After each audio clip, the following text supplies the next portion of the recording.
evening. All right. What year is it? Oh, good. It's 2000. Phantom Menace on VHS. Jar Jar Binks, y'all. Phone simulation, phone simulation, phone simulation. 2000. Yeah, yeah, yeah. Sing it with me. Let me hear you.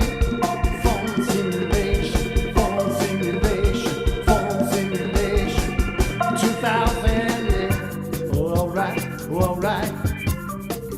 Not bad.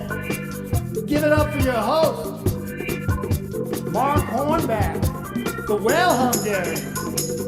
All right. Phone simulation, phone simulation, phone simulation. 2000, yeah. I'm gonna see you at the fun. What? Wash your jeans, bring your notebook, bring your jokes. We got a microphone at the phone simulation, phone simulation, phone simulation. 2000. Thank you so much. You're too kind. Is this thing off? Oh, you're laughing at me. Still counts.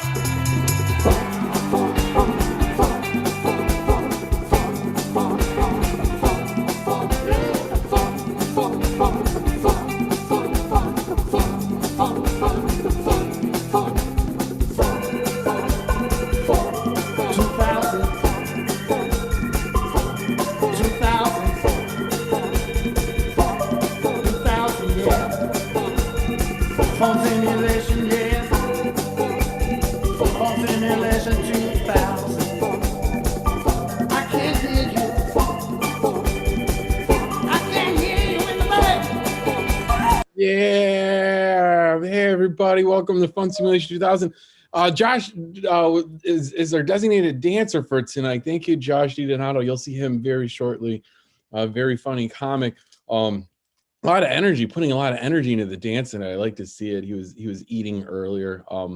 And he was also he was entertaining us by performing along with Phil Collins in the air tonight. But I tried to start while he was still doing it, but I didn't get it. But we'll see you soon, Josh. We'll see you in a minute. Hey everybody, welcome to Fun Simulation 2000 Pi Day edition. I eat pizza every day anyway, so it's not a special day for me.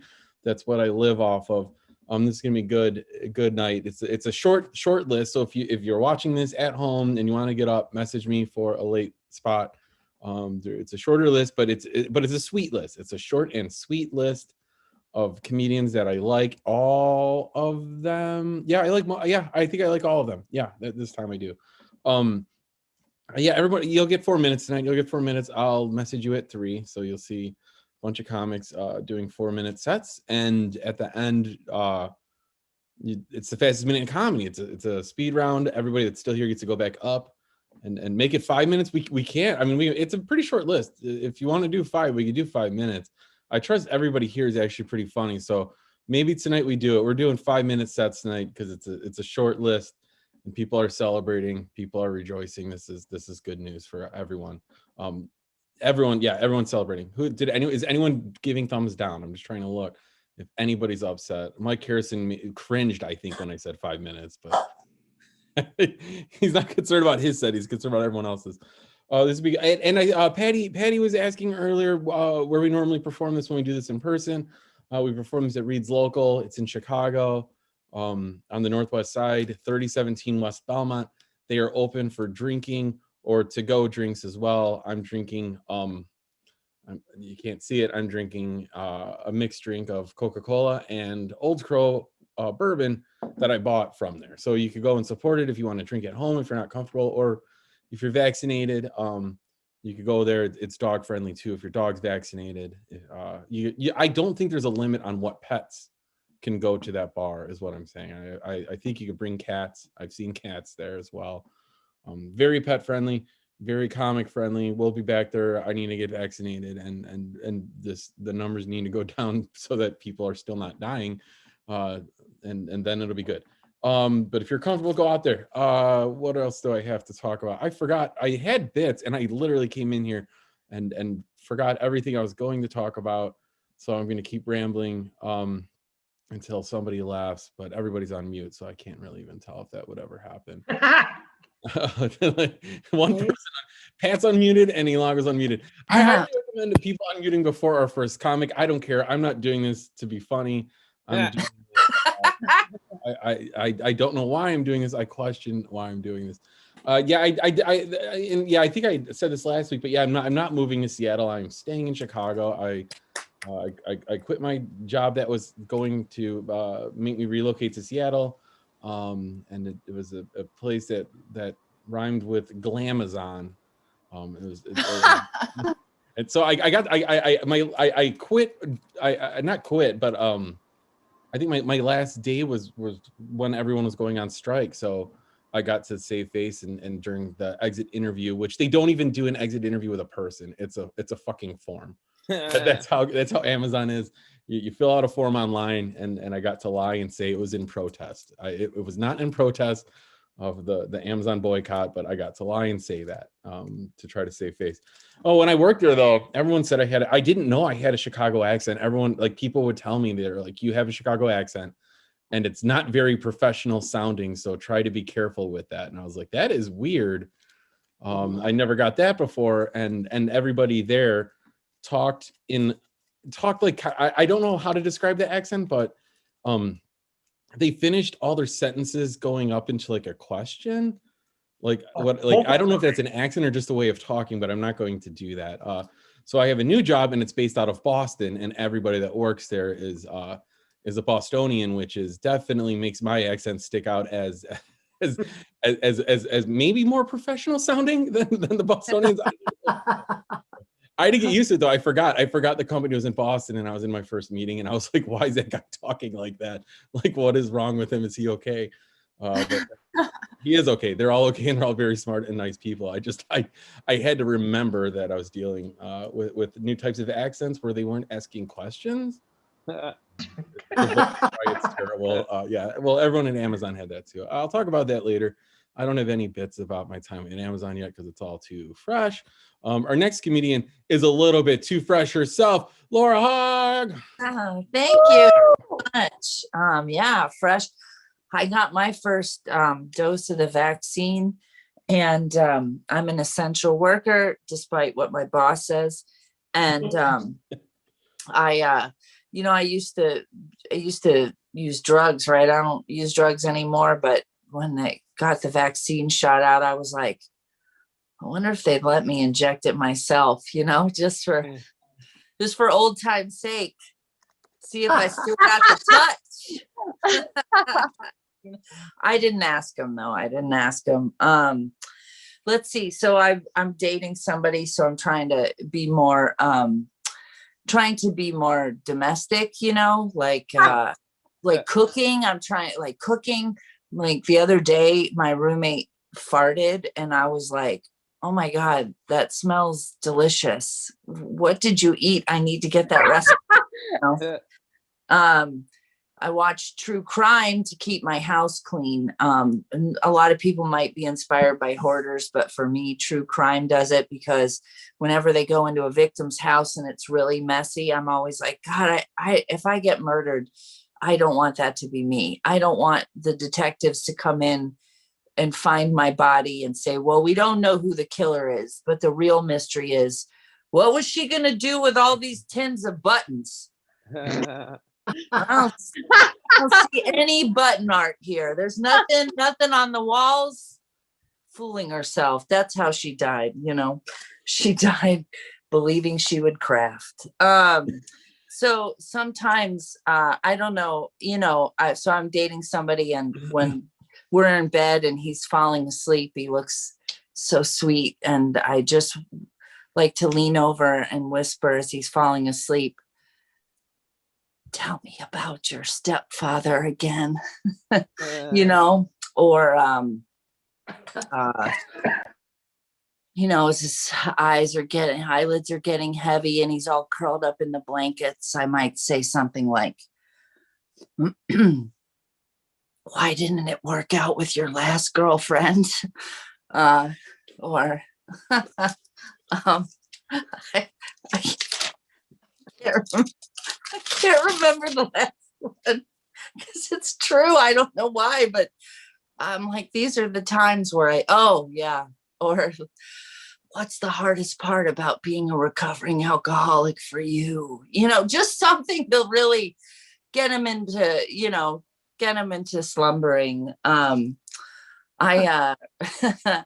I recently I was on a Zoom show, and I always put on makeup. I wear makeup. I've always worn a lot of makeup since I was a baby, but I'm trying to spruce it up, and but this woman was messaging me, and she was like, I really like your eyebrows. And I was like, oh, thanks. And she's like, they're just so thin the way that I like them, not thick like all people wear them today. She just kept going on. Wow, they're just thin. Yeah, I really like them thin like that. I'm like, yeah, it's called plucking them, and then age just never let them come back. I don't know. Yeah. She really went on about it, so I know it was supposed to be a compliment, but all right. That's all I have. Thanks. This was fun. Yeah, thank you, Laura. Hug. She celebrated the 5 minutes, but she didn't even use 4 minutes, so that's fine. Oh shit! Yeah. All right. I just want to let everybody know that you can give the time back to the room. You don't have to fill in that last minute. I humbly give the time back to the room. Humbly. There you go. That's how Congress works. That's what they do. They give their time back, right? I can't remember how they do it. Someone is drilling. They yield. That's a. Or not. I yield. That's it. I yield my time. Thank you. There you go. We'll put it in the bank, and then we'll use it later if we need it. That's how. It's like a whole game show thing going on, and there's no prize. There's no prize. Does my shirt look dirty? I tie-dyed this shirt, and I just realized it looks like I crawled out of a muffler, or like what's going on with my shirt. I realize it really looks Mechanic look. Yeah. it looks semi better in person, but it's also like culturally appropriation because it's a bunch of animal. I don't know this. I gotta stop it when I'm going to be on camera. Our next comedian coming up, Josh DiDonato. Hey, yeah. I am. I mean, I don't know how else to say this. I am in a Zoom comedy power couple with Laura Hug, and so by rights, I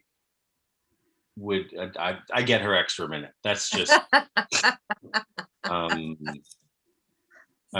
I know that Mark, you know that, but I'm just reviewing that with for anybody on the Zoom board who's monitoring for the Zoom rules.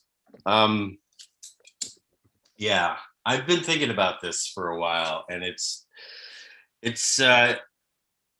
I don't know. It's interesting just like figuring this out about myself, and then kind of you have your own values and things you care about, and you measure it against what everybody else cares about. And I know that I'm really into words. Pathologically, I'm just obsessed with words. I'm just they just matter to me, and I don't know if you've been out there in the world, but words do not matter to a lot of people, and it's a source of frustration for me. I think that a lot of people view words kind of similar to how I view cars, because I use car. I've driven a car, drove a car today, own a car, have driven a car hundreds, if not thousands of times, right? But I don't know how a car works. You know what I mean? I mean, I really honestly do not, like if something goes wrong with my car ever, I just have to have $1,500 handy. You know what I mean? Because if I have to go into a mechanic, there's no way that I have of knowing if what the mechanic says to me is true. You know what I mean? I've just had that conversation enough times, and you're never going to hear me say like, I know it's not the alternator, you know? When I go in, I'm just tell me the number, just tell me the amount. I don't even, don't even have to make up a story for me, and that's how people are with words, because, like cars with me, people need words to get around, you need words to function, right? To get through life. But a lot of people just don't care. They don't care about words. And so they don't care how they work or pay attention to that. It just doesn't register with them as a thing to care about. Do you know what I mean? That's the only explanation for grown adults whose first language is English, not drawing the distinction between your and your. Do you know what I mean? It's not that there's like a learning disability and they have they just don't have the ability to learn that. It's just they don't care. They're they write the wrong one and they're like, oh yeah, whatever. That doesn't, they don't, some people make that mistake or whatever because you're texting or whatever and they're like, oh yeah, sorry. But a lot of people who make that mistake do not wish to know that information.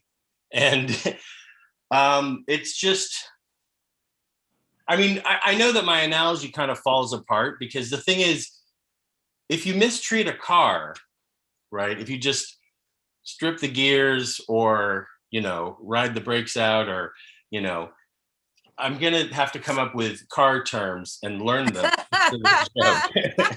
The car will stop working. It'll break down or whatever. But words don't have that ability to defend themselves. Words are just helpless.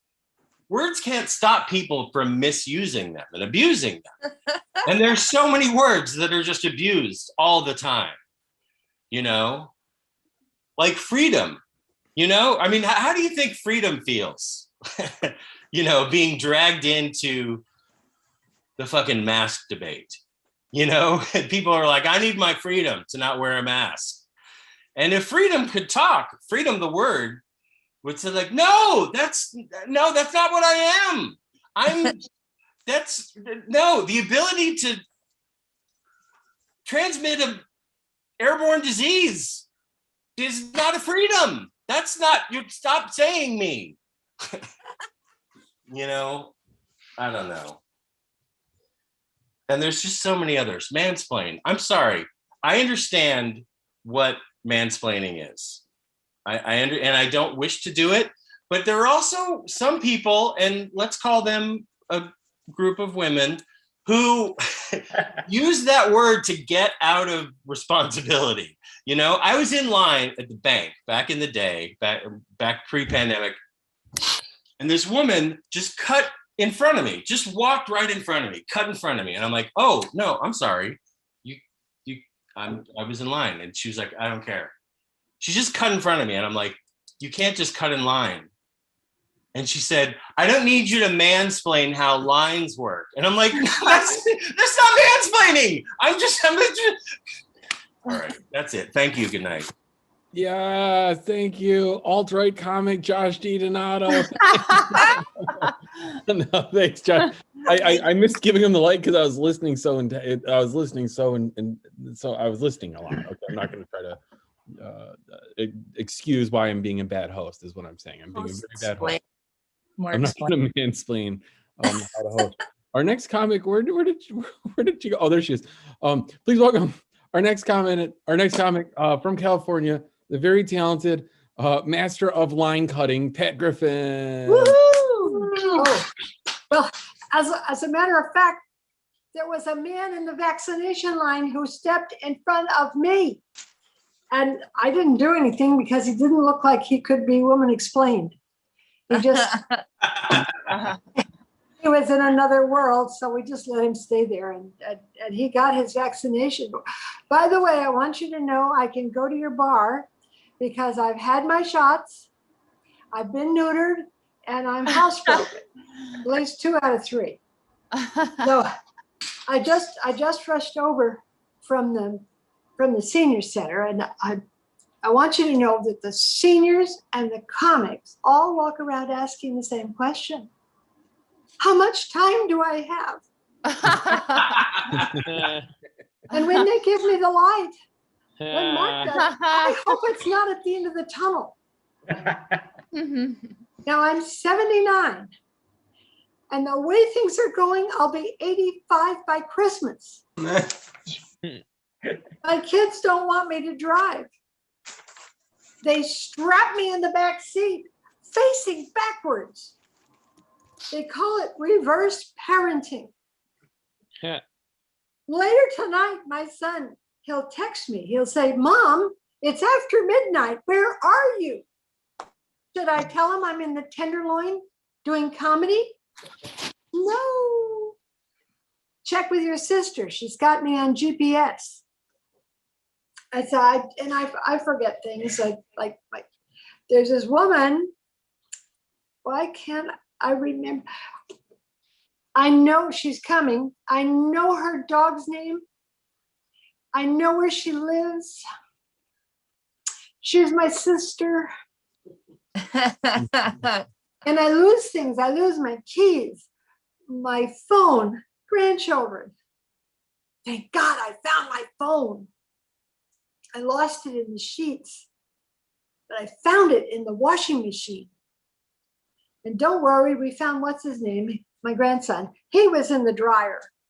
Yeah. And I just wanted, the other grandma, I'm known as the cheap grandma. The other grandma bought our grandson tickets to a UCLA basketball game in Maui. I bought that kid a shirt. It was on sale for $14.99.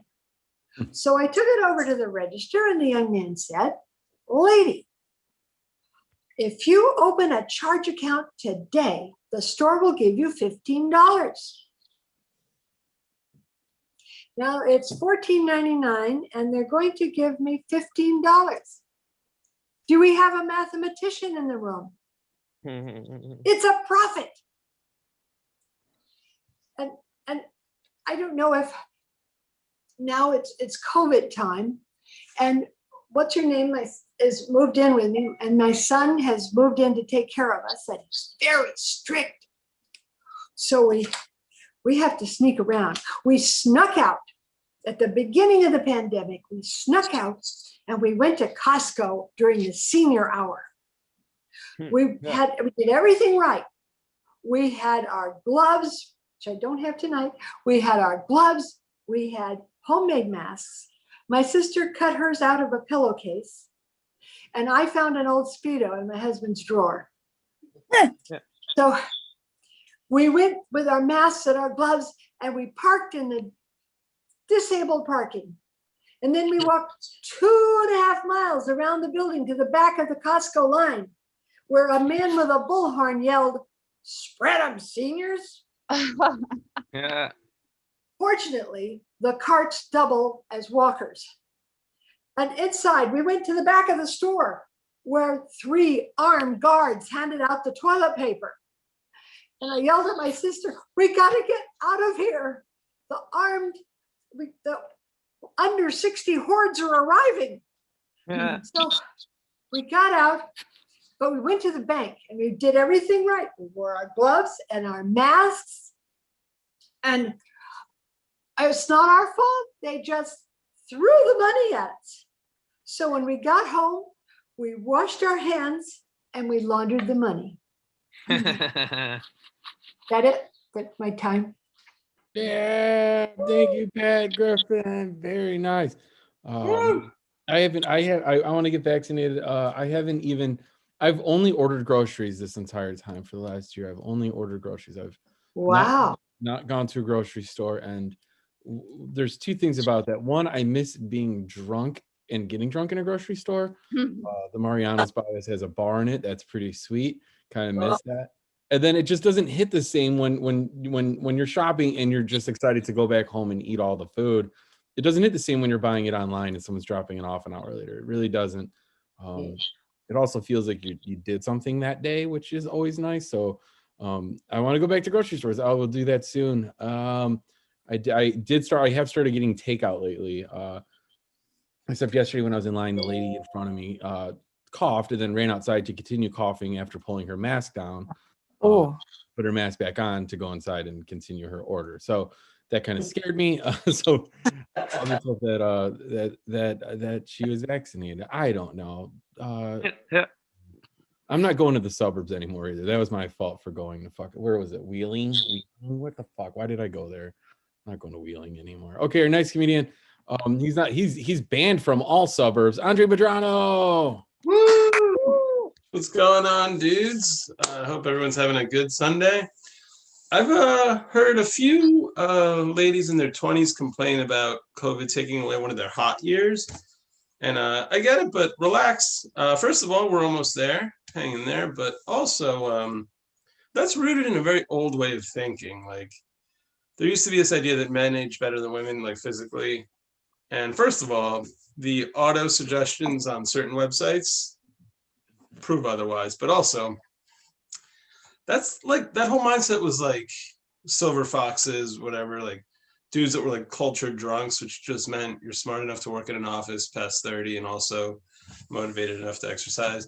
And now there's like attractive men and women of all ages. There's a lot of guys right now in their 50s who look better than they did in their 20s, but it comes at a price. Like, they're all super into MMA and they have these like bizarre diets that they're like psychotic about, and they're really into one podcast that I'm not going to name, but I think you know where it's going. And, so it's like, is it worth it? I don't know, maybe not. Incels or something that fascinate me a little bit. It's baffling to me that they won't shut the fuck up about it. Like, lying about being a virgin, no, bragging about being a virgin is something Christians do. Everyone else lies to cover it up. Also, this idea that no one will have sex with them because they're ugly is ridiculous. Like, hot chicks have been sleeping with ugly dudes forever. It's the whole point of rock music, but also Wall Street. Like, I went to high school with some fucking mutants who work in finance now, and they are doing fine. I've been watching some art crime documentaries. It's a new like subgenre that I'm super into. It's the best kind of crime doc because no one gets hurt and you can root for the bad guys, so it's fun. Like, I saw one called Made You Look a couple weeks ago. It's about this really high profile gallery in New York that spent like tens of millions of dollars on fake art. And all the victims in it are dumb and rich, and not like in the funny or cool way. So like at the very beginning, the woman who was in charge of like throwing away all this money was like, yeah, this lady like drove in from Long Island with a Rothko and a Jackson Pollock in the backseat of her Honda Civic, but she knew a lot about art, so I trusted her. Like, imagine if other crime documentaries were like that. Like, this guy was living with a cartel member, and he's like, yeah, like he only worked 2 days a week at an Applebee's, and he had like hundreds of thousands of dollars, but he told me he got paid in tips off the book, so whatever. I've noticed people invest a lot in theories that are not true, and they're just like married to the theories. Like, I don't eat meat, and a couple of years ago, my friend told me I should because you need to eat energy to have energy, and I was like, okay, explain that. And he's like, well, like think about video games. Like anything a character eats was like alive before, and I was like, yeah, you're right. Except for Mario Brothers, like he eats mushrooms and flowers and makes them grow and throw fire. And he got so angry, he just changed the subject. I was like, wow, that was a theory you believed in for a minute, and then you didn't.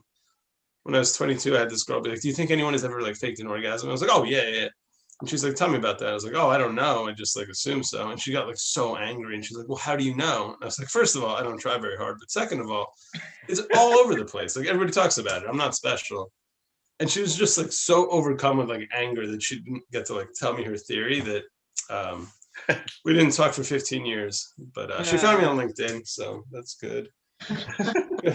One more thing. I'm going through a really good breakup right now. I'm actually not. I just wanted to tweak a common comedic premise and see if there's ground for material. I've had one good breakup in my life. Instead of having a conversation, I just told her I was moving across the country, and she was like, cool, I was going to move to London anyway. And then she was in New York a few years ago. I was like, we should hang out. I was like, yeah, absolutely. So then we're doing romance in her fancy hotel room, And I was like, do you know what I want to do? And she's like, tell me. I was like, you might not be into it. She's like, I probably will, but the worst that can happen is I'll say no. And I was like, she had her bicycle like in this hotel room, which I thought was unusual. And I was like, she's like, you want to have sex with me on a bicycle? I was like, no, I'm not insane. The other thing. Yeah. She's like, Yeah. you want to fuck me while I'm wearing a bike helmet? And I was like, yeah, like it's a joke. And then she's like, fine. So then she like turns the lights on, is like struggling to like get the clip on, and I start laughing, and like she doesn't say anything, but we make eye contact, and I can hear her being like, I'm a 32-year-old woman with 2 advanced degrees and a job in investment banking. I shouldn't be naked in a hotel room at midnight struggling with a bike helmet. But I can be surprisingly charming, so she put it on. And we got like 3, maybe 4 pumps in, and I started laughing. And then it turned into the worst breakup I've ever had. So thanks, guys.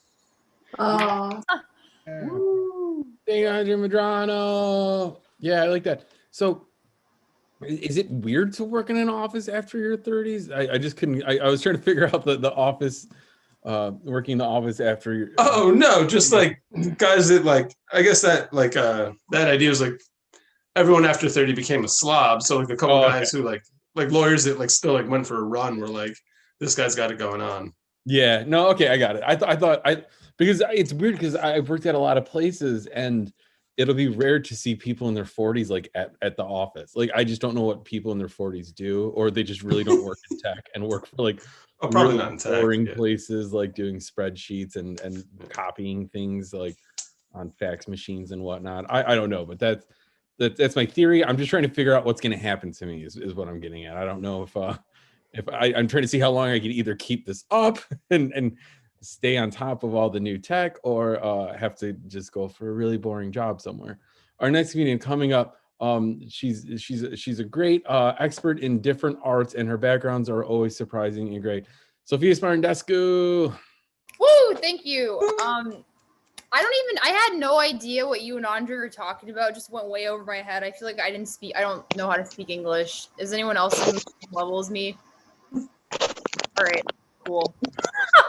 You guys, okay, I'm very afraid of the coronavirus. I'm so afraid of it. COVID's got me wearing a face mask, face shield, and a butt plug. So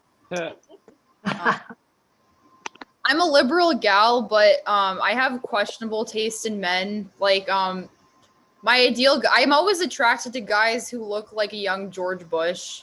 I just love that like, future war criminal look, you know.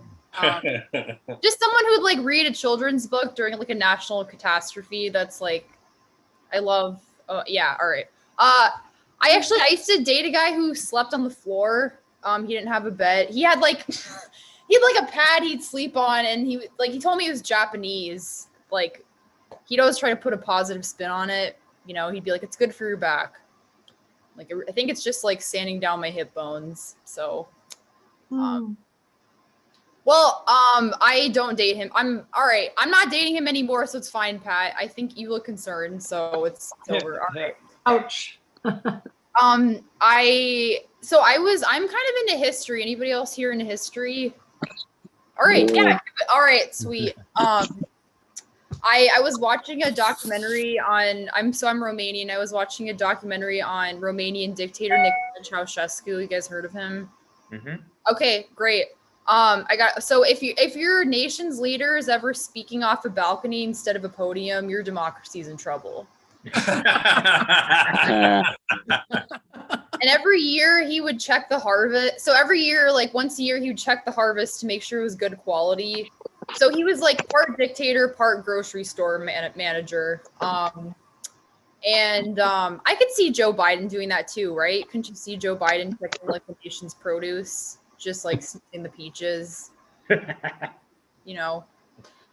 So they didn't raise enough crops one year, so the Romanian people, they whittled wood and painted it to look like food, and they were all like mortified, like because they all were worried that he'd take a bite out of it.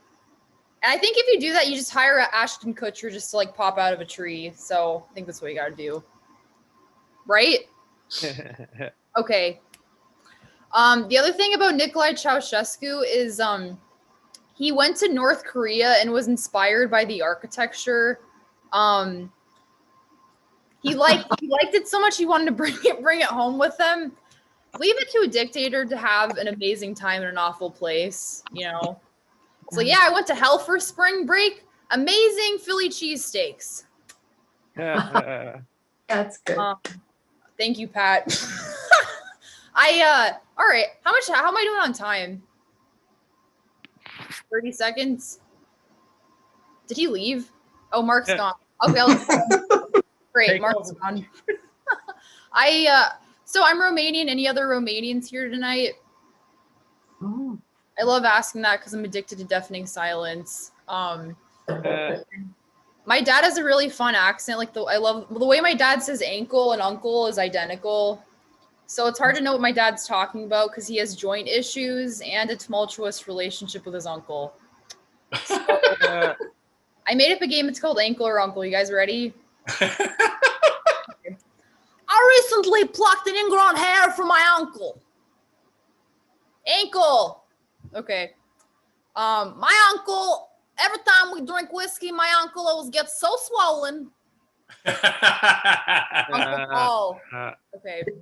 Just one more. One time my uncle recently contracted hepatitis B, trapped me in his apartment, and will not let me leave without brute force. Uncle Paul. All right. Okay.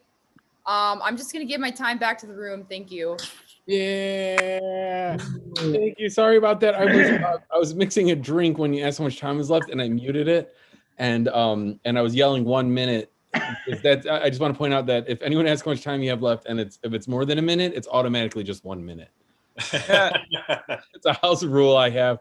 But I was muted, so I'm yelling across to a laptop that's facing the other way, and it's muted.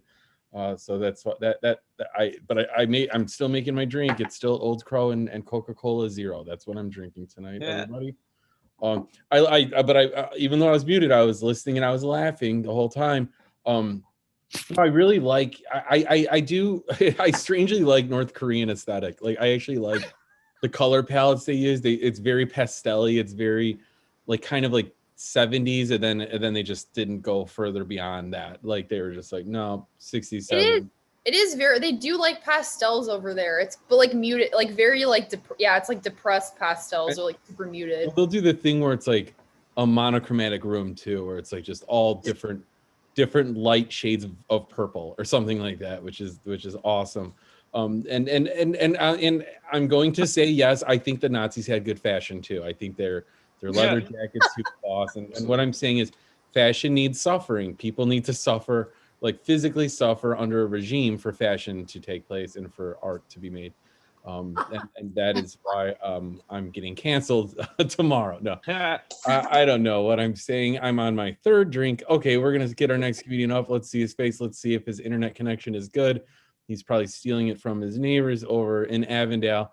Andrew, you should just come over and just steal my Wi-Fi and just do it in my yard. It's fine. I'm here. Some more people. There's Andrew Hello. Shankman. Sorry, did not Hello, introduce everyone. I think my internet is hopefully okay because I connected to my Wi-Fi. Yeah. Good. So the man who shot Ronald Reagan very famously said he did that to impress Jodie Foster. Which I think put Jodie Foster's partner in a very difficult position. You know, she's like, oh great, now what am I gonna get her for her birthday? You know, I'm gonna shoot Ronald Reagan. He's like that for me. I've heard it said that women take a long time to come. I've heard this said. I wouldn't know personally. But it's like, hey, what's the deal with these gals? What is that? Are you having sex with a woman, or are you invading Iraq in the early 2000s? Let me tell you, every time I do it, mission accomplished. And by that I mean, in no way did I do the job. Okay. Yeah. There's a statue of Marilyn Monroe in downtown Chicago, a statue of Marilyn Monroe trying to like keep her dress from going up. And like, I just wonder why that's public art in the city. Like, did someone go to a meeting and was like, excuse me, I think there aren't enough people jerking off in public here. I think they need to be like assembled in a central location. I hate seeing penis graffiti anywhere. I honestly would rather I'd rather kids just join gangs, because then at least I know they have a group of peers pushing them artistically, you know? Like I imagine they're kind of like tagging a rail car and they're like, yeah, that's pretty good, but the perspective's kind of off, you know? It's like, yeah, I feel like I could have like found the vanishing point better. And you know, then they move on to the next one and that's how the city gets cleaned up. I'm a picky eater, which makes dating difficult because a person I'm seeing will be like, oh, why don't you come over and I'll cook you dinner? And I'm like, Dino Nuggets, here I come, you know? And I show up and it's like a risotto cooked in an old family recipe. And I'm like, I ordered a pizza earlier. I'm really sorry. That does look good though. I live in a gentrified neighborhood, which is absolutely insane. I live in a gentrified neighborhood.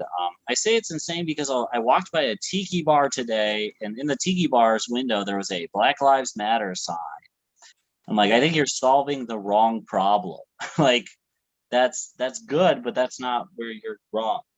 Okay. I think gym teachers are the most powerful people. It's like God, president, gym teacher, you know? Because I don't know anybody who holds so many fragile egos in their hands, you know? It's like they're walking around, they're like, all right, today we're going to run the mile, and then you're going to need 4 to 5 years of talk therapy to kind of work through the rest of this. Okay, it's a good premise that I haven't really written well. I was a Boy Scout. I think there's a very thin line between the Boy Scouts and like a far-right militia, because really it's just tying knots, playing with knives, shooting guns, you know? My Eagle Scout project, they're like, Andrew, we want you to eliminate invasive species. And I was like, plants or people? Because I'm worried. Cool. I think it's kind of funny that all the sidekick characters in animated movies are comedians. They're always played by comedians, you know? Like Genie and Mater and Donkey. And it's like all of these people were very problematic, you know? It's like Donkey did a lot of jokes in the 1980s that were not very cool about gay people, you know? Yeah.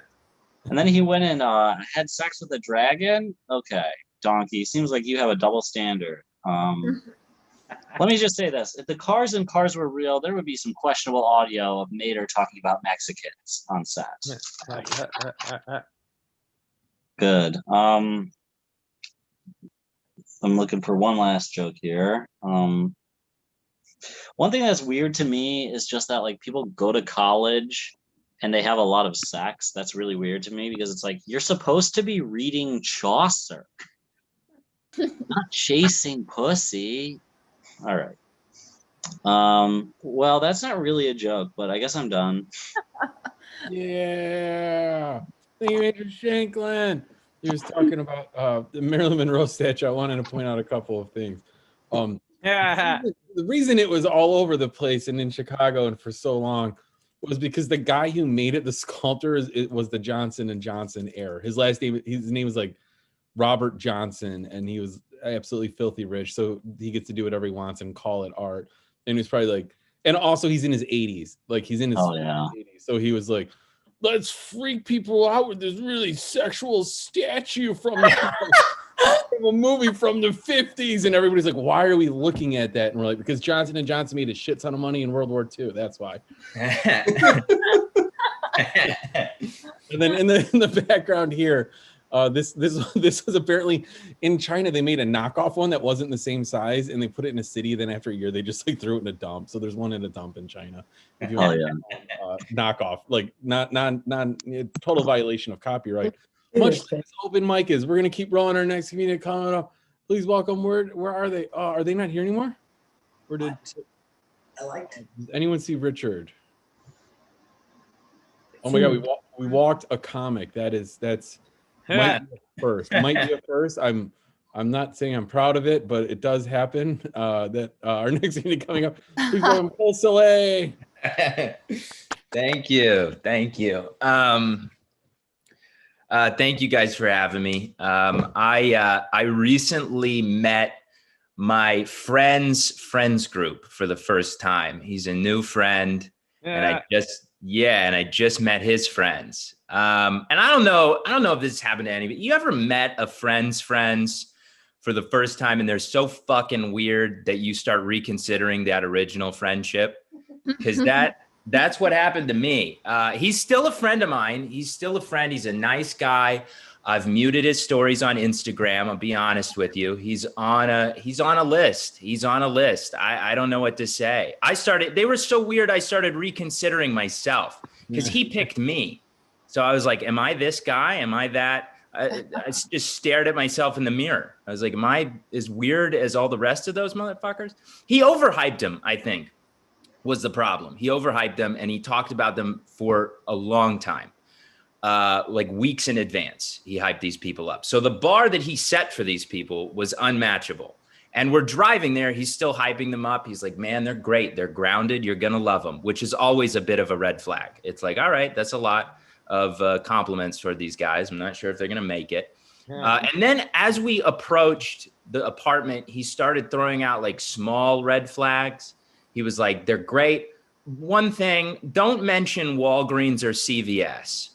And I said, okay, well, that was my icebreaker. What is wrong with that? Do they hate convenience? What's going on here? And he said, no. One of them was just fired from both stores and he's a bit sensitive. I was like, all right, that's a weird place to plant your flag, but cool. I just won't. Is Ralph's on the table? Can I talk about Ralph's or is that also too convenient for him? He's like, no, Ralph's is cool.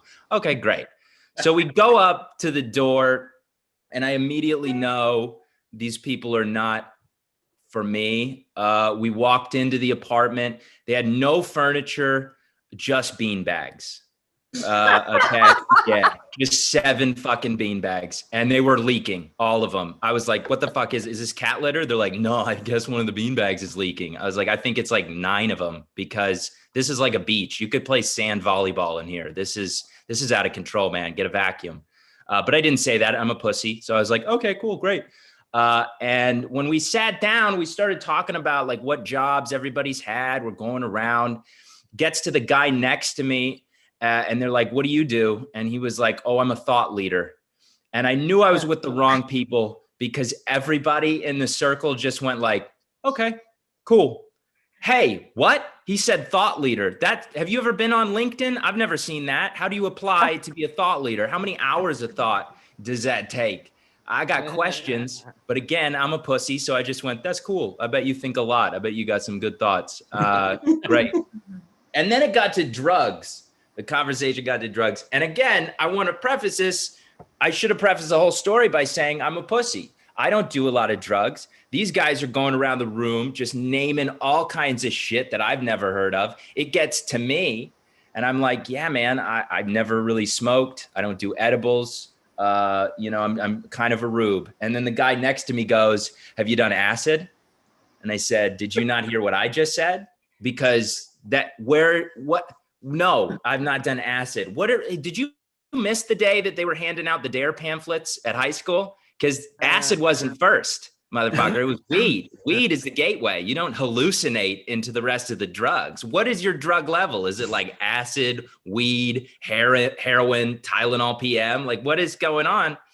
And when I said I didn't do edibles, they immediately said, oh, let's do edibles. And I popped 2 of them, which was a mistake, especially with these guys.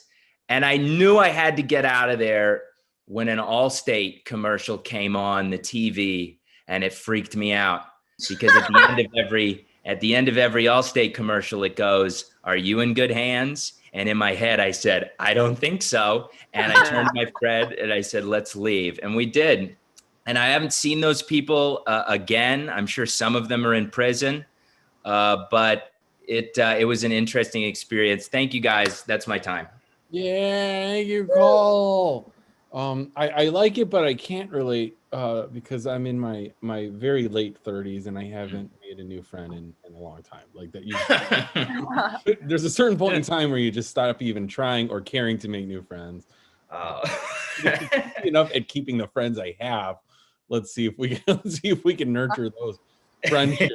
Maybe until we're widowed or whatever, and then we can hang out. Like then I have other friends, if I outlive my wife, which is very unlikely anyway. So nurturing friendships just for her at this point, just for when I die. That's what's going on. No, but I do have that feeling with job. It is kind of the thing with jobs.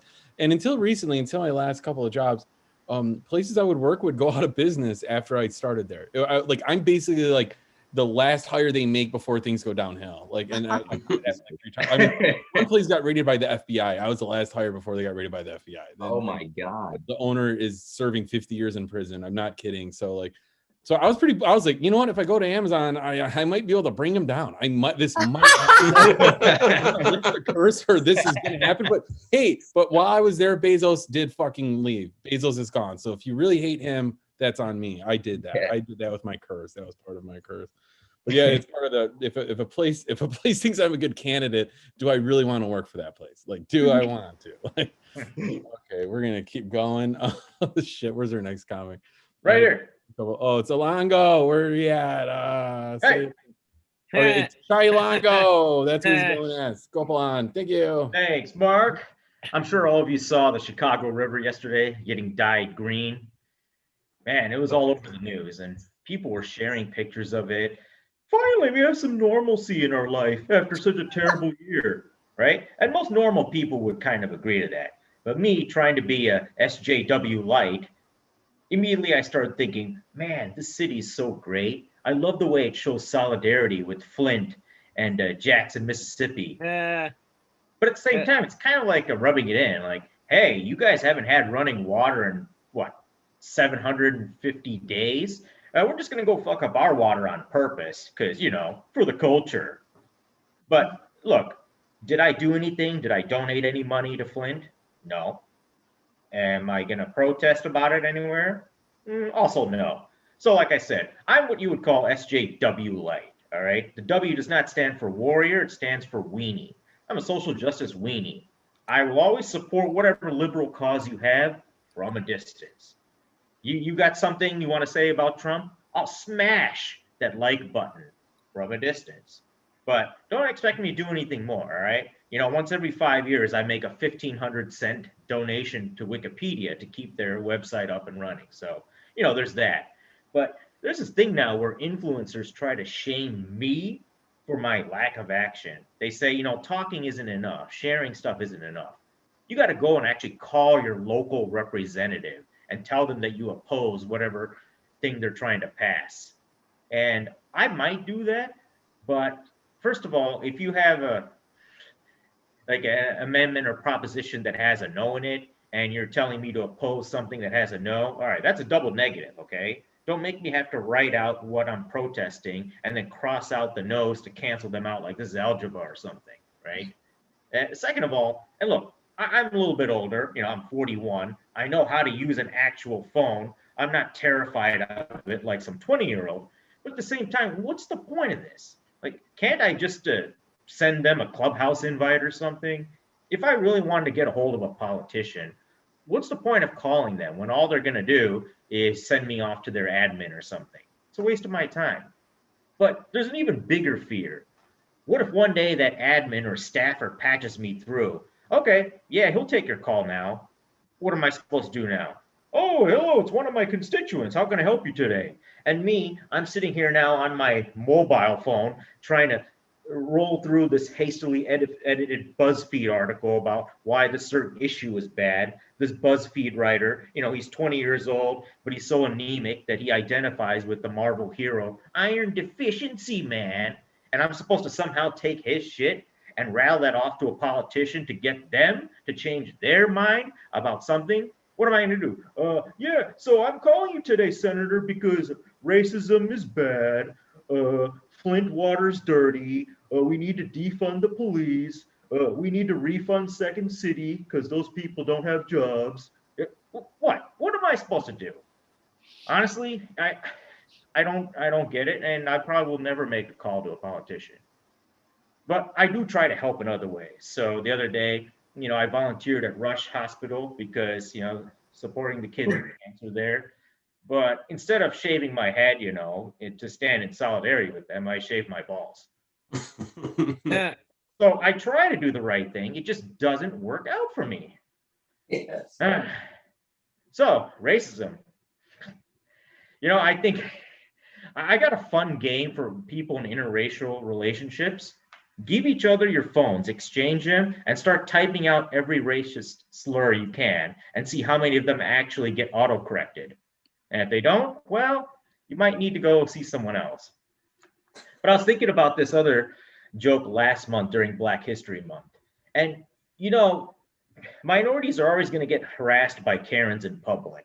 When they're doing the right thing, when they're just minding their own business, a Karen's going to come up to you. And it's frustrating because you can't necessarily be aggressive with them. You know, there's all that tone policing bullshit going on. So what you got to do is this. When you go out in public, bring a dog leash with you. And if a Karen gets in your way, keep filming them, keep your cool, but then just start yelling at the top of your lungs, help, this bitch took my dog. Where's my dog? Where's my dog? If you say, where's my dog? White people will crash through the ground like the Kool-Aid man, and they will go John Wick on her like her name was Michael Michelle Vick. That's my time. Thanks. Thank you, Chilongo. And thank you for respecting the time. I missed timing you, and I only gave you a 30-second warning, and he must have been timing himself because he was I 501. I always film myself, so. perfect. Thank you. That's how everybody should take note of that. No, I'm just kidding. Oh, who was that? Who's coughing? I don't have to throw anyone out. That's what I was about to do. Speaking of Second City refunds, here's what we're gonna do. Everybody that's on this mic that's in the Chicago area, as soon as everything reopens, we're going to start doing improv. We're gonna stop doing stand-up. We're gonna pivot to improv, and what we're gonna do is every scene we're gonna break the fourth wall and just start doing our material from stand-up. Just act like it's like a silly something. Start going in your fucking sets, and the people could just stand in the background and sell it. I don't know what I'm talking about. I might do that. I might want to. So I took improv classes at one point, and there's always people in the classes where you'd be like, why are you doing this? What is the purpose of you being here? You don't get another. I know you're sober, but please get another hobby that's for sober people. It's not. But now I understand that I'm just gonna go and take improv classes in character. I'm just going to be in character the whole class. Okay, well, we'll figure it out. You guys will see the rise of my improv career again, the revival, the phoenix from the flames. Please welcome Michael Harrison. Thank you. Very improvised. I love that. Thank you. Let's get into it. I want to talk about Pepe Le Pew. All right. Speaking of, yeah, you guys heard, right? Pepe Le Pew, he got fired from his basketball team in Space Jam because he sexually harassed a female. You know that wouldn't have happened if he played for the NBA. That's all I had on that. All right, let's move forward. Because guys, I don't know, guys are trying too hard. They really are. I remember, was it like a year and a half ago, I took a Greyhound bus with a buddy. Right before we got on the bus, he actually started wetting and combing his hair in front of a mirror. Yeah, I was like, what are you doing? He's like, oh, I don't know, there might be hot girls on the bus. I was like, I think we have two very different bus strategies, you know?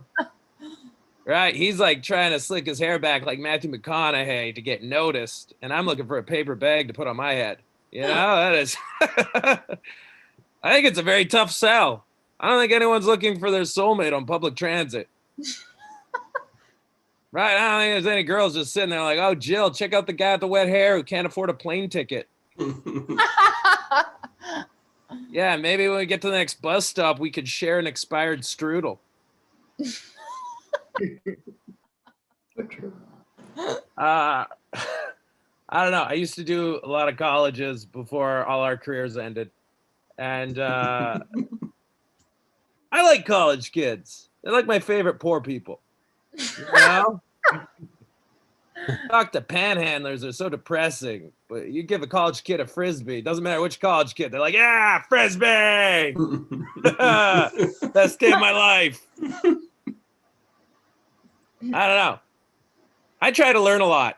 I actually took French classes a couple years back, and I actually quit within 2 weeks. That really sucked for me. Because in the class, it paired me up with another kid because we're supposed to teach each other French. We're supposed to talk French with each other. But the kid they hooked me up with was this Cuban kid who didn't even know English. Right? So I spent all my time trying to teach him English so we could talk about French. One of the most frustrating things I've ever done. Because I don't know. One of my least favorite things, I don't like when people call others stupid. I actually don't like that because I think that's very, very unfair. You know? Like, we're all dumb at something. Like, if you ask me to build a birdhouse, oh, you're going to see a lot of mouth breathing. I promise you there. Going to be sitting there like, I don't even know how to turn on a hammer. Right? Because, like, my biggest scholarly achievement, I actually once made honor roll in the 10th grade. I don't know if you guys ever made honor roll. But what they do is they have this ceremony where they bring all the smart kids to a gymnasium. And then they call us up one by one and hand us a certificate. And you know who our audience is? All the dumb kids who didn't make it. Yeah, suck on that. This is who you're going to work for one day, right over here. How does that feel? Right? If no one knew what was going on, it looked like the bullies were holding a draft. Just sitting there in the bleachers like, oh, Harrison's numbers are up this year. All right, he's on my wedgie team. All right, that's... You know what actually sort of sucks about that story? Is I had a bully make honor roll that year. Isn't that scary? Smart bullies. It's like the name of a horror movie, you know? Like, he's athletic and knows the right angle to stuff me into a locker. Because I don't know. I don't like honor rolls. I don't like the idea of showcasing smart people to dumb people. I don't like that. I actually asked the principal, I'm like, why do you do that? And she's like, well, Mike, we're trying to inspire the other kids. Think about it. You didn't make honor roll in the 9th grade, but you made in the 10th grade. And I was like, yeah, because you showed me who to cheat off of. And then I became a comedian, so it all worked out, clearly. And fuck, I had a lot of weird jobs. Not weird. I had a lot of plain jobs, too. I once worked at a coffee shop. They made me do some really dumb things. I had worked at a coffee shop that used to make me wash out the garbage can. Think about that. I had to clean something whose whole purpose is to be dirty.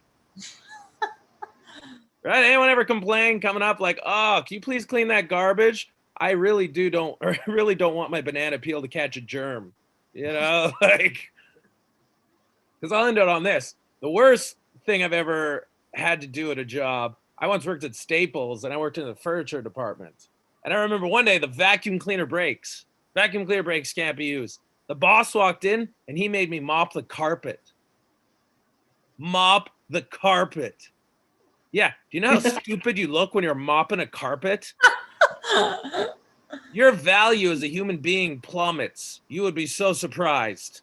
Like, there was people who needed my help, but they're afraid to ask because they thought an insane man somehow got a uniform. You know, they didn't understand. Like, at one point, a guy was trying to buy an office chair. And I walked up to him. I was like, if you want, I could also help you put that together. And he's like, man, you can't even clean the floor. You know? Anyways, that's my time. I just want to let you guys know that I have a sketch that won an award at a film festival. Check it out and subscribe to my YouTube channel. Thank you. I'm Mike Harrison. Hey, you, Michael Harrison. Thank you very much. I agree. I think honor roll is stupid. I know I look like this. I know I'm wearing this shirt. And I look like this, but I actually do a lot, and have done a lot of hiring in my time. And I want to let you know that, like, I don't give a shit about grades. I actually tell recruiters the college you went to off your fucking resume before I see it. I don't even want to be that biased. I don't give a shit. So that probably is breaking hearts of people that really got into their dream college and like, yeah. But I don't give a shit. I just want to know what people can do, and then I'm gonna test you on it when you're in person, anyways. Like, that's all I care about. So yeah, grades are stupid. Whatever. I don't know. This is going not how I thought. Where's our next comedian? There they are. John Cuthand. Hey everybody. Thanks for having me. Coming to you from Saskatoon, Saskatchewan, up in Canada. Hey, Sean. And, hey Mike. So up here, you know, I'm one of the Queen's Indians, you know, but I'm one of the Queen's good Indians. You know, like, I don't cause any shit. I stay out of trouble, and I do my taxes with simple tax. Now that's colonization for you. But so man, lately I've been having these really dry hands, and they get so dry and cracked that all my friends and coworkers, they keep like suggesting little remedies for me. And like one of my friends, they told me that I should lotion up my hands and wear gloves when I sleep. And that just like takes me back to when I was a baby, you know, like, and I'm just thinking like, I can't go back to that, you know, like, because as a baby, I used to lie in my crib and I would scratch my face because as a baby, I just hated myself. So then they put mittens on me so that I wouldn't scratch myself. But, you know, nobody wants to talk about that because they don't want to know that babies get postpartum depression too. Damn, I don't want to be the poster boy for that shit. Man, Lola Bunny is I can't believe Lola Bunny's pissing people off so much, you know, like the new Lola Bunny on Space Jam. I think she looks kind of cute, you know, like I think she kind of reminds me of my ex wearing all my clothes after a night of coitus, you know. But recently I got a new tattoo in like a painful spot, and it was from a female tattoo artist. But first I was kind of worried that because it was in a painful spot, I was kind of intimidated. But then when she started tattooing, I was like, oh, this isn't as bad, you know, it's got a light touch. And then after that appointment, I just felt like I had this weight lifted off my shoulders, you know, because I was walking around thinking that not every woman is out there to hurt me now. But you know, like I live alone, and there's like secrets you gotta keep when you live alone, you know, like how long a Costco-sized pack of toilet paper lasts one guy. Like I'm going on 3 trimesters in one pack. But man, I saw this article that was for pro-child spanking. And for a second, I thought there was a professional child spanking league in this world that needed taking down. I saw a video of a porch pirate, and they were stealing some packages, and then they went and they slipped on some grass and broke their ankle. And I was just thinking like, damn, like that's all the proof we need that pirates don't do well on land, you know? But then I just thought like, what if she had to order a peg leg to replace her foot off of Amazon? And then when she got it, another porch pirate stole her peg leg. Became a pirate. But man, like, have you ever been friends with someone on Facebook who just got out of jail? Like, it's pretty weird. Like when they get out of jail and then they first update their Facebook. Like I saw this one guy, he updated his profile picture and he added like a Snapchat filter, and he had rosy cheeks, and it said, "Back to my humble beginnings." But I was just like, dude, like, didn't you go to jail for attacking a guy with a crossbow? I don't think you can be humbled, you know? Yeah. But you know, I like going to metal shows, like heavy metal shows. I miss those. Like I feel like when you go to a heavy metal concert, it's kind of like the same feeling you get when you're in an abusive relationship, you know? Because first you get there and everyone's just smashing into each other and it's all rough. But then all of a sudden the vocalist, he's like, hey, if someone falls down, pick them up. And you're just, hey, I feel safe here. Right on. It's a good place.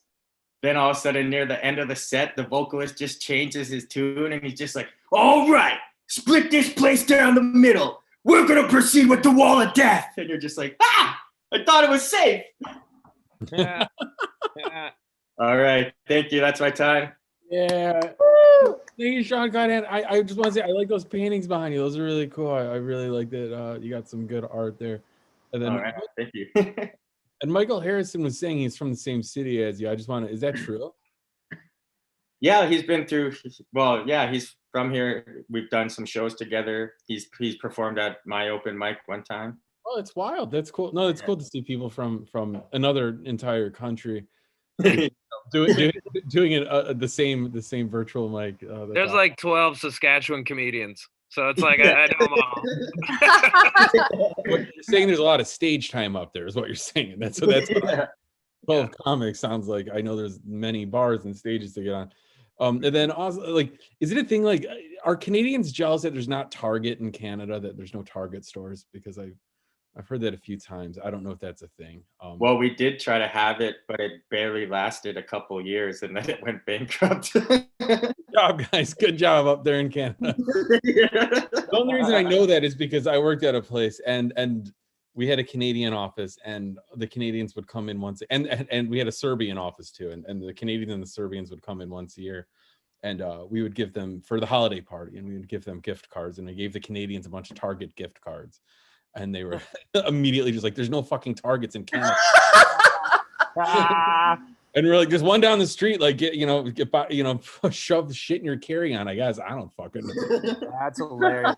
Dude, hey, what is it? When I lived in Canada, man, they were super jealous of your Netflix. That was our big thing, right? Oh, Netflix is way better than Canadian Netflix. Our Netflix sucks. Just get a VPN. That's all you have to do. You can change whatever. Netflix doesn't know what country you're in. Just get a VPN. It's like $3 a month.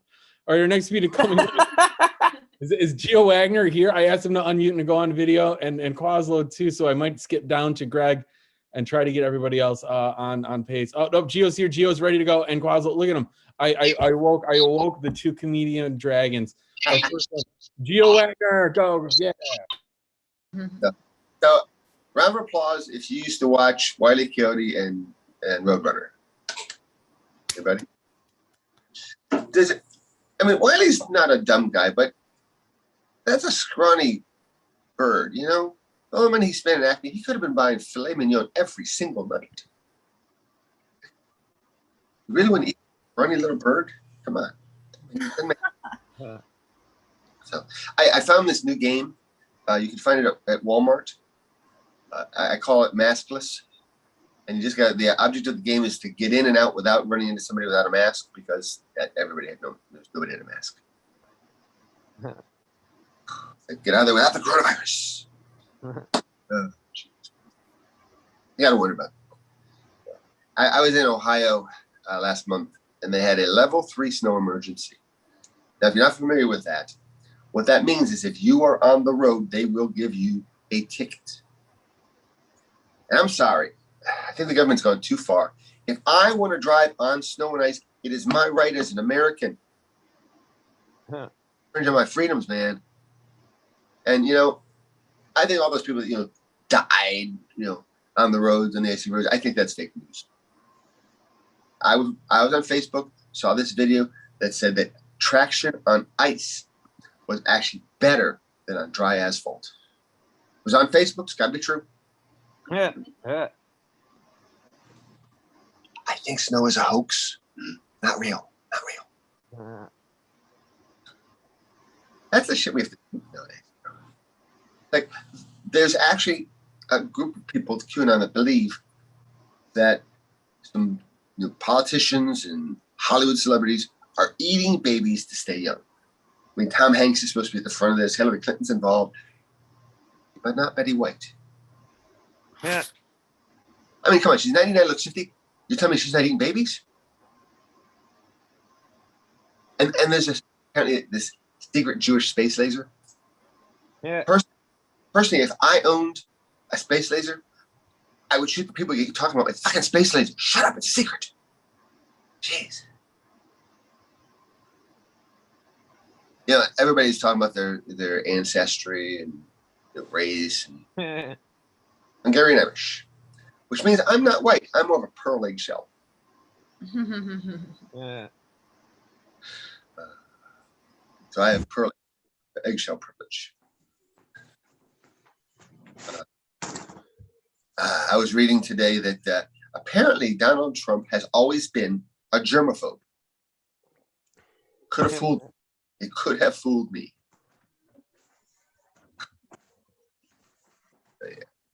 So I've been thinking about things that have changed during this pandemic.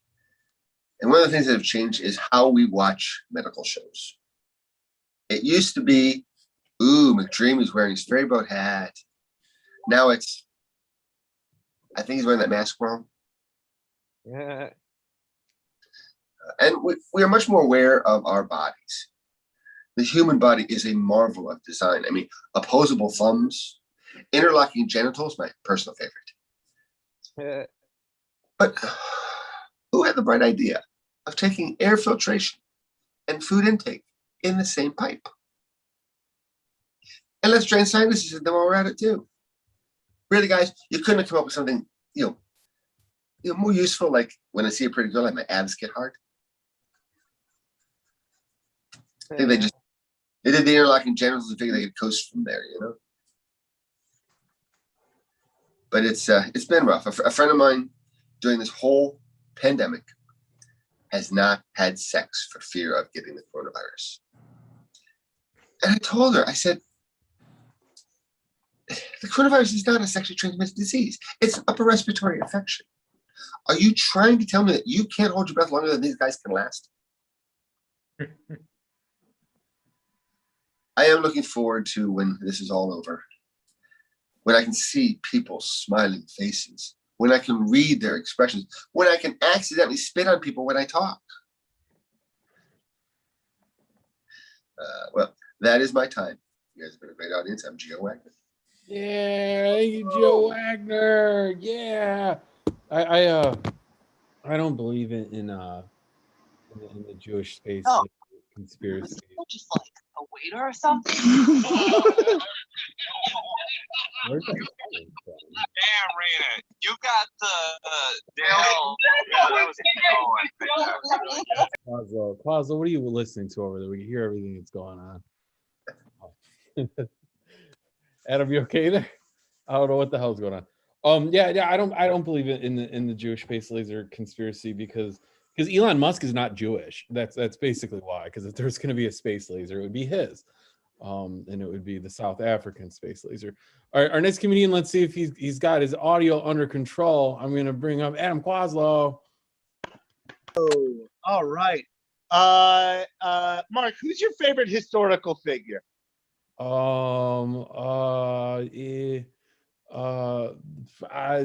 Braveheart guy, that guy that got quartered. Hell yeah, Mel Gibson. As a Jew, I love him. My favorite is a guy named Boston Corbin, who is very religious. And one night he was walking home and he was propositioned by two prostitutes. And he didn't like that, so he ran home and castrated himself with a pair of scissors. Then he ate dinner. Then he went to a prayer meeting where I'm pretty sure everybody else was praying that this guy's crotch would stop bleeding. Anyway, 3 years later, he killed John Wilkes Booth. So, not all heroes wear capes. Some of them wear gauze around their scrotums. I found out I have a historical event, which is the gunfight at the OK Corral. It was a gunfight that lasted about 30 seconds. And not a lot of people know this. It didn't actually happen at the OK Corral. It happened like outside of a photo studio. And that's why I love it so much, because I also only last 30 seconds and then try to tell everybody that it was okay. I have been trying to lose weight recently. I don't want to get crazy with it. I just want to get to the point where I don't have to cancel an Uber just because it's a Honda Civic. Like, my goal is to be able to have sex with a woman and only her friends are disgusted. But in the last 6 months, I've lost 85 pounds now. And I am still fat. To give you an idea of my progress, at this point 6 months ago, if I'd have taken my shirt off, it would have been funny. And now it's just gross. I was bullied a lot in school when I was a kid. In middle school, one time I was assigned to write a paper about Elton John. And I don't know if you guys do this, but Elton John is gay. Shocked me because he has that song about how much he loves to fight on the weekends. So I thought for sure he was slamming Vag, right? But he's gay, and back in the early 2000s, 12-year-olds did not think that was cool. So I got bullied for being assigned homework. Like, they had me worried that one day my dad was going to sit me down and say, Adam, you're my son. I love you no matter what, but I need you to be honest with me. Do you know what year Elton John was born? My shadow's not about to stab me, but I do love horror movies because I don't get along with my family. And one time I was dating a girl and was telling her about this awful horror movie that I love called The Ginger Dead Man, where Gary Busey voices an evil gingerbread cookie that has the ashes of the man who killed a baker's father. And his girlfriend bought the movie for me, and I said we should watch it sometime. And she said no, because she thought she would be scared by a movie where the villain is a cookie. My least favorite horror movie is The Ring, which is a movie about a VHS tape that if you watch it, a week later, a ghost will kill you if you watch this VHS tape. And I watched this movie on Blu-ray. Where were these other ghosts? In 8-track tape and a Windows 98 startup disc? Like, I'm just not afraid of any horror character that I can tape The Price is Right over. You know? I remember Freddy versus Jason. I didn't think that Freddy Krueger should have fought Jason. That wasn't the matchup I wanted. I wanted Freddy Krueger versus MLK, the other Dream Warrior. You know? Like, the dreams, like Freddy's chasing MLK through a hallway and MLK jumps on a box, shouts, I have a dream the floor is lava. Like, I would love that horror movie. That's my time. Bye, everybody. Yeah. Yeah, thank you, Adam Quaslow. Guys, we got one more comic, and then we're going to do the fastest minute. So thank you for sticking around. This has been ever is getting a little bit longer sets.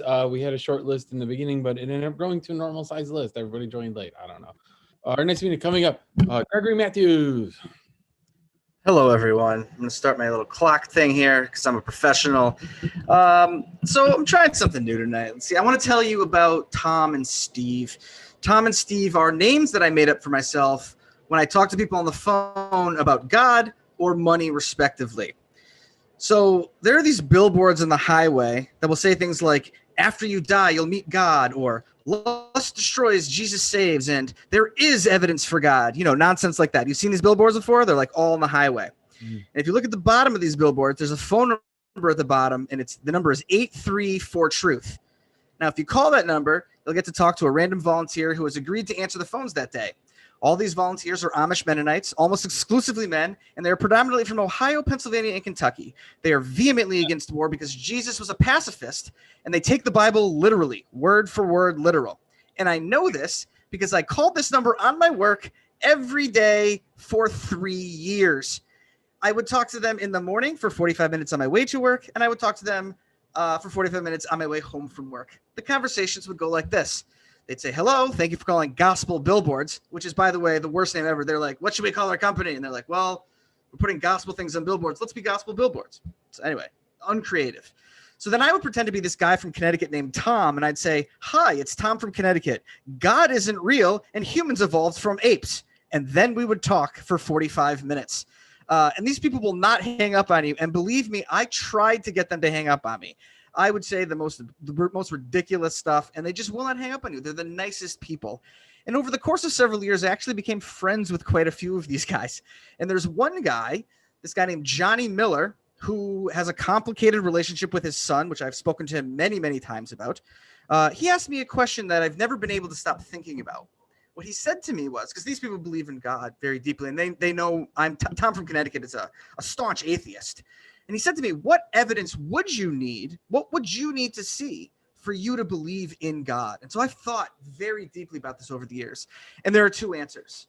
I either need God to be able to manifest himself in my bedroom while I'm laying in bed. And he comes into my room and he just says, hey, I'm God and I'm real. That would be convincing to me. That's one situation. The other situation, I need an Ebenezer Scrooge type situation. 3 spirits one night, and I want to be able to fly. Either way, you can convince. Those are my two. Those are the 2 ways I could be convinced God will exist. So, your move, God. So we'll see what happens. Did you see that? I'm tempting God right there. What I'm trying to say is, if you need help moving, you're out of luck. But if you need advice on how to become best friends with an Amish Mennonite over the phone, I'm your man. Give me a call. This guy. So Tom from Connecticut is my gospel billboard alter ego, and Steve is my telemarketer alter ego. Now, I get a lot of spam calls because I answer them all, and you just keep getting on these lists. And I'm always getting these calls from people who are checking in to see if I need more working capital. And Steve always does, because Steve Stevenson, that's Steve with a V in the first name and a PH in Stevenson, runs a small paper goods store. We sell things like greeting cards and high-end stationery. And these phone calls always end with the person on the phone realizing that I'm not serious, and they either get angry or they just hang up. But sometimes you get a very different response. The other day, I'm talking to this guy. It goes on for like 8 or 10 minutes, and we're like shooting the shit. And we're talking about the company and how much money I've lost during the pandemic. And he finally asks me how much money for working capital I need, and I tell him $30 to $40 million. And this man made a noise that only a broken man could make. Just realizing his entire life, his job, his existence were a sham. And I should feel bad, but I know that it doesn't matter how awful I am because God doesn't exist. Unless I get visited by 3 spirits tonight, then my bad. Thanks, I'm Gregory Matthews. Follow me on TikTok at Fat Greggy. Yeah, they Fat Greggy. Hey, Greg, I got a question for you. If God did one of those 2 things, one of those 2 criteria to make you believe in him, that wouldn't be enough, and you fucking know it, because it can be explained by religious hysteria or some sort of like psychotic episode, and then let's say even God did do that for you, like God really did come down into your bedroom and do that, then your family's gonna leave you and just say Daddy went crazy one day, and are you gonna live with that? No, you're just gonna ignore it. God would come down in your bedroom and say he was God, and you would ignore it. I guarantee it. That's all I'm gonna say. Well, so Mark, my first point in response to you would be that, I am joking. The second point I would have is that if you actually in Scrooge, when the spirits come to visit him, he blames it on a bit of undercooked beef, right? And that's exactly what happened to me. I'd be like, oh, I'm tripping on acid. Someone gave me mushrooms. Yeah, you're totally right. Totally right. So many people left, but we're gonna do the fastest minute anyways. I'm going to go to gallery view. That is it right there. We're gonna go down the list. I could probably just do it by looking at the list on the right. So it's not gonna be in order. Does everyone see everything no, I'll do it in order. This is fine. I could do this. Pat Griffin left. Andre Madrano is here. So we're going to start this list off. You do 60 seconds, and then I go to the next person. This is going to be fun. It's going to be a short one, just like the mic was. Andre Madrano, go. I believe you can be friends with people you disagree with politically. I think that because when Richard Nixon was impeached or whatever, resigned, he tried to buy a condo in Manhattan, and they're like, absolutely not. You're a disgusting fucking war criminal. You're hairy and sweaty and bald. And he's like, oh, where can I live in New York that's going to embrace a disgraced Republican president? Upper Saddle River, New Jersey. And about a decade later, I was born there. So all my first friends were parented by people who were like, Watergate's not that bad, man. Come on. I've made a lot of conservative friends since then. It's really easy. Don't talk about politics, except for one time, be like, hey, man, why do you vote Republican? And if the answer is, I love money, they're fine. You don't have to talk about politics after that, but like, I guarantee you they're normal people. I also guarantee you the people who stormed the Capitol are shitty all the way across. Like, you don't want them on your like men's ice hockey team or anything. But if it's just about money, they're fine. Yeah, Sophia Smartindescu, go. Oh, okay. I dumped my last therapist because she used to eat her lunch during our sessions. Like, I'd be sharing my childhood trauma, and she was always just like balls deep in like a meatball sub, just digging in. Like, when I first met her, she was like, I know what I'm doing. I've had patients who've been on the show Cops. I'm like, yeah, that's not a credential. Also, sounds like you didn't help them, That'd be like if I went to a marriage counselor and she was like, yeah, I don't want to brag, but Lorena Bobbitt, my former client. Yeah, I'm that good. I'm dick snipping good. I think I have time for like one more sentence. My dad, I have a European dad. He's always made me feel very uncomfortable. Like, I remember him serving me piping hot Alfredo pasta shirtless. And I just felt like I was eating lunch in front of like a mob boss. So I think I'm out of time. Thank you. Yeah, thank you. Chailan, go. I always have this recurring nightmare that Freddy Krueger's trying to kill me, but he always slips and falls because all my dreams are wet. And that's when the real nightmare began for him. I was born in India, but moved to America when I was 1 or 2. And real Indians like to give me shit. They call me a coconut because, you know, I'm brown on the outside and stuffed with cocaine. A FetLife profile for a very kinky teacher. I'm a sub in class and a dom on your ass. I got poisoned at brunch by the eggs Benedict Arnold. Recently, I asked Instacart to refund my spoiled yogurt that they delivered. Cancel culture. Talked to a depressed molecule who was smoking a cigarette. He was like, shh, not all matter lives, and not all lives matter. Done. Yeah, thank you, Ilongo. Let's go to Sean Cuthand. Go. All right. So I live in a basement suite, you know, and sometimes it's like I can't escape the guy who owns the house, you know, because one time I came home and my living room is underneath his bedroom. So I was going to sit down and I was going to eat some tacos. But then all of a sudden I just heard him going to town on his taco upstairs. So then I just went to my bedroom and I was all upset because I had to eat tacos in bed. But then all of a sudden on the other side of the wall, I just heard drilling. Like all of a sudden he's like living like Tim the Toolman Taylor after midnight. Like he went from drilling his woman to drilling on the other side of my wall. He went from going, whoa, whoa, whoa, to, I screwed it up. Thanks, that's what Jack. Yeah, let's go to Gio Wagner. Go. Greg's still in the room. Maybe Tom can help me with this one. What does an atheist say during sex? You know, can't say, "Oh God." So what do you say? You know, forces of nature, laws of. Yeah. And when an atheist says, you know, "God damn," that's just like saying, you know, Phil damned. You know, and Jesus Christ is just like somebody's name. He loses half his vocabulary for swearing.